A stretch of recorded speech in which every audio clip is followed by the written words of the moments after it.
ನಮಸ್ಕಾರ. ಗುರುಗ್ರಹದ ಬದಲಾವಣೆ ಬಹಳಷ್ಟು ಜನ ಕೇಳ್ತಿರ್ತಾರೆ, ಸರ್ ನನಗೆ ಗುರು ಈ ಸಲ ಬದಲಾವಣೆ ನನಗೆ ಏನಾದ್ರೂ ಒಳ್ಳೇದಾಗತ್ತಾ ಅಂತ ಹೇಳಿ. ನೋಡಿ, ಕೆಲವು ವಿಚಾರಗಳನ್ನ ವೀಕ್ಷಕರು ಗಮನಿಸಬೇಕು. ಏನಂದ್ರೆ, ಚಂದ್ರ 2.5 ದಿನಗಳಿಗೆ, ಕೆಲವು ಗ್ರಹಗಳು ತಿಂಗಳುಗಳಿಗೆ, ಪ್ರತಿದಿನ ಗ್ರಹಗಳ ಬದಲಾವಣೆ ಡಿಗ್ರೀಸ್ ಅಲ್ಲಿ ಚೇಂಜಸ್ ಆಗ್ತಾನೆ ಇರುತ್ತೆ. ಗೋಚಾರದಲ್ಲಿ ಆಗುವ ಬದಲಾವಣೆಯಿಂದ ತುಂಬಾ ಚೇಂಜಸ್ ಏನು ಲೈಫಲ್ಲಿ ಆಗಲ್ಲ. ಪರಾಶರ ಮಹರ್ಷಿಗಳು ಹೇಳಿರೋ ವಿಧಾನ ಏನಂದ್ರೆ, ನಿಮ್ಮ ಜಾತಕದಲ್ಲಿ ನಡೀತಿರುವಂತ ದಶೆ ಅನ್ವಯ ಮಾಡಿ ಲೈಫಲ್ಲಿ ಘಟನೆಗಳೆಲ್ಲ ದಶೆ ಮೇಲೆ ಅವಲಂಬಿಸಿರುತ್ತೆ. ಗುರು ಬದಲಾವಣೆ ಆದ ತಕ್ಷಣ, ಶನಿ ಬದಲಾವಣೆ ಆದ ತಕ್ಷಣ ಯಾವ ಕಾರಣಕ್ಕೂ ನೀವು ಯೋಚನೆ ಮಾಡುವಂತದ್ದಾಗ್ಲಿ, ಏನೋ ಒಂದು ದೊಡ್ಡದ್ ನಡೀತೆ ಅನ್ಕೊಳ್ಳೋದು ಬಹಳ ತಪ್ಪು. ಬಹಳ ಜನ ಗುರುವಿನ ಒಂದು ಬದಲಾವಣೆಗೆ, ಅದೇ ತರದಲ್ಲಿ ಸಾಡೆ ಸಾತಿಗೆ ತುಂಬಾ ಇಂಪಾರ್ಟೆನ್ಸ್ ಕೊಡ್ತಾ ಇದ್ದಾರೆ. ಆದ್ರೆ ಜಾತಕದಲ್ಲಿರುವಂತ ದಶ ಪದ್ಧತಿಗೆ ಬಹಳ ಮಹತ್ವವಿದೆ.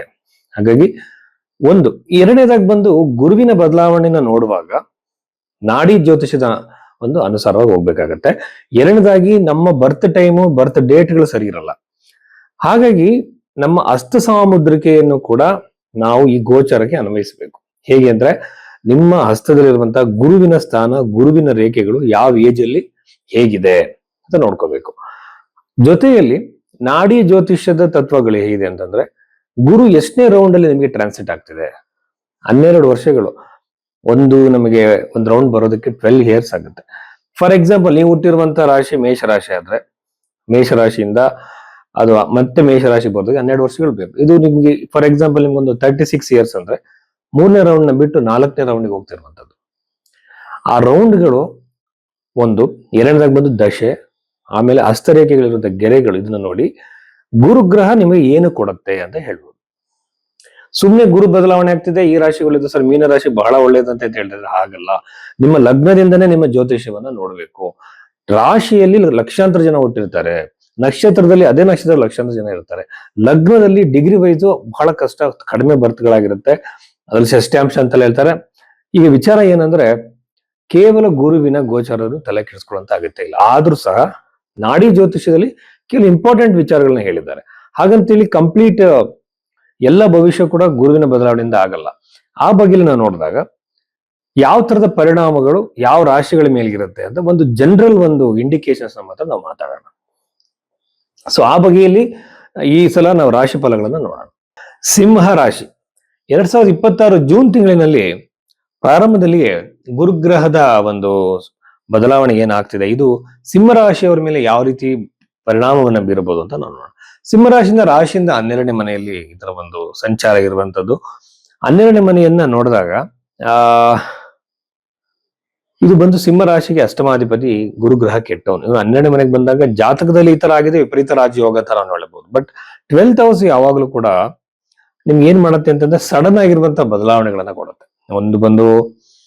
ನೀವೊಂದು ಫಾರಿನ್ ಕಂಪ್ನಿ ಕೆಲಸ ಮಾಡ್ತಿದ್ದೀರಾ, ಸಡನ್ ಆಗಿ ನೀವು ಬದಲಾವಣೆ ಆಗ್ಬೋದು. ಕೆಲಸದಲ್ಲಿ ದೊಡ್ಡ ಮಟ್ಟದ ಅವಕಾಶನೂ ಸಿಗ್ಬೋದು, ಅಥವಾ ಆ ಕೆಲಸದಿಂದ ನೀವು ಬಿಟ್ಟು ಬರುವಂತ ಸಾಧ್ಯತೆಗಳು ಇರುತ್ತೆ. ಈ ತರ ಚೇಂಜಸ್ಗಳು, ಅನಾವಶ್ಯಕ ಆಸ್ಪತ್ರೆಗಳಿಗೆ ಓಡಾಟ, ದೂರದಲ್ಲಿರುವಂತಹ ಸ್ಥಳಗಳಿಗೆ, ದತ್ತಾತ್ರೇಯ ಸ್ವಾಮಿಗೆ ಸಂಬಂಧಪಟ್ಟಂತ, ಶಿವನಿಗೆ ಸಂಬಂಧಪಟ್ಟಂತ ದೇವಾಲಯಗಳಿಗೆ ಹೆಚ್ಚಾಗಿ ಹೋಗುವಂತ ಅವಕಾಶಗಳು. ಆಮೇಲೆ 12ನೇ ಮನೆ ಗುರುಗ್ರಹ ಇರೋದ್ರಿಂದ ಆಧ್ಯಾತ್ಮಿಕ ಭಾವನೆಗಳು, ಇವೆಲ್ಲ ಕೂಡ ಸಾಧ್ಯತೆಗಳು ಹೆಚ್ಚಾಗತ್ತೆ. ಆಧ್ಯಾತ್ಮಿಕ ಆಲೋಚನೆಗಳು ಬರುವಂತಹ ಸಿಚುವೇಶನ್ಗಳನ್ನ ನೀವು ಜಾಸ್ತಿ ನೋಡ್ತೀರ. ಇದನ್ನ ಗಮನದಲ್ಲಿ ಇಟ್ಕೊಳ್ಳಿ. ಅಲ್ಲಿಂದ ಡೈರೆಕ್ಟ್ ಆಗಿ ವೃಶ್ಚಿಕ ರಾಶಿ ನೋಡಿದ್ರು ಚತುರ್ಥ ಭಾವನ ನೋಡೋದ್ರಿಂದ ಖಂಡಿತವಾಗ್ಲೂ ಪ್ರಾಪರ್ಟಿ ರಿಲೇಟೆಡ್ ಡಿಸ್ಪ್ಯೂಟ್ಗಳು ಸರಿಯಾಗುತ್ತೆ. ಕೋರ್ಟ್ ಅಲ್ಲಿ ಇರ್ಲಿ, ಅಣ್ಣ ತಮ್ಮರ ಮಧ್ಯೆ ಕಿರಿಕಿರ್ಲಿ, ಸ್ನೇಹಿತರ ಮಧ್ಯೆ ಪ್ರಾಪರ್ಟಿ ಡಿಸ್ಪ್ಯೂಟ್ ಇರ್ಲಿ, ಸರಿಯಾಗುತ್ತೆ. ನೀವು ಪ್ರಾಪರ್ಟಿ ಕೊಳ್ಳುವಿಕೆ ಆಗಿರ್ಬೋದು, ಮಾರುವಿಕೆ ಆಗಿರ್ಬೋದು, ಅಥವಾ ಪ್ರಾಪರ್ಟಿಲಿ ಏನಾದ್ರು ಬದಲಾವಣೆ, ಆಲ್ಟ್ರೇಷನ್ಗಳು ಮತ್ತೆ ಬೃಹದಾಕಾರವಾಗಿ ಕಟ್ಟಬೇಕು ಅನ್ನೋ ಪ್ರಮಾಣದಲ್ಲಿ ಇದ್ರು ಸಹ ಈ ರಾಶಿಯವರಿಗೆ ಖಂಡಿತವಾಗಲೂ ಸಹ ಅದು ಕ್ರಿಯೇಟ್ ಆಗುತ್ತೆ. ಮೀನರಾಶಿಯನ್ನ ಗಮನಿಸ್ತಾ ಇರುವಂತದ್ದು ಕೂಡ ಅಷ್ಟಮ ಭಾವದಲ್ಲಿರುವಂತಹ ಪ್ರಾಪರ್ಟಿ ಡಿಸ್ಪ್ಯೂಟ್ಸ್, ಪಿತ್ರಾರ್ಜಿತ ಸ್ವತ್ತು ಸಂಬಂಧಪಟ್ಟಂತೆ ಹೆಣ್ಮಕ್ಳ ನಡುವೆ, ಅಣ್ಣ ತಮ್ಮದ ನಡುವೆ ತುಂಬಾ ಡಿಸ್ಪ್ಯೂಟ್ಸ್ ಗಳಿರುತ್ತೆ. ಕೋರ್ಟ್ಗಳಲ್ಲಿ ಅವೇ ಹೆಚ್ಚು ಕೇಸ್ಗಳಿರೋದು. ಈ ತರ ಪಾರ್ಟಿಷನ್ ಸೂಟ್ ಗಳನ್ನ ಹಾಕೊಂಡಿರುವಂತವ್ರಿಗೆ ಖಂಡಿತವಾಗಲೂ ಸಹ ಅನುಕೂಲಗಳಾಗುತ್ತೆ. ಡಿಸ್ಪ್ಯೂಟ್ ಕಡಿಮೆ ಆಗುತ್ತೆ. ಅದು ರಾದ್ದಾಂತವಾಗಲ್ಲ, ಅದು ಅತಿರೇಕಕ್ಕೆ ಹೋಗಲ್ಲ, ಸಮಾಧಾನವಾಗಿ ಅದು ಬಗೆಹರಿಯುವಂತಹ ಸಾಧ್ಯತೆಗಳು ಸಿಂಹ ರಾಶಿಯವರಿಗೆ ಅತಿ ಹೆಚ್ಚಾಗಿದೆ ಅಂತ ಹೇಳ್ಬೋದು. ಅದು ಈ ನಂತರದಲ್ಲಿ ವೃಶ್ಚಿಕ ರಾಶಿಯನ್ನು ಗಮನಿಸೋದ್ರಿಂದ ಪ್ರಾಪರ್ಟಿಯನ್ನ ನೀವು ಇಂಪ್ರೂವ್ಮೆಂಟ್ ಮಾಡೋದಾಗಿರ್ಬೋದು, ಖರೀದಿನೂ ಸಾಧ್ಯವಾಗುತ್ತೆ ದೊಡ್ಡ ಮಟ್ಟದಲ್ಲಿ.